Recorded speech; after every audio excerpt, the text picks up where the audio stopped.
এই পথর গেলে আর খবর পাবি মনটা আমার এখন আছে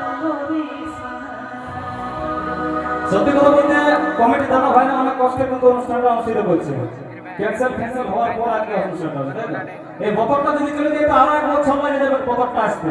তার মধ্যে যদি কোনো বোনের বিয়া হয়ে যায়, ফাগুন মাস সামনে, বৈশাখ মাস সামনে, যদি বিহাদান হয়ে যায়, শাশুড়িটা যদি খচ্চড়ি হয়, তো দেখবে পরের বছর আসতে দিছে না।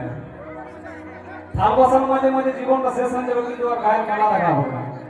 সেজন্য কি এই বছর গেলে আর খবর পাবি মনটা আমার এখন আছে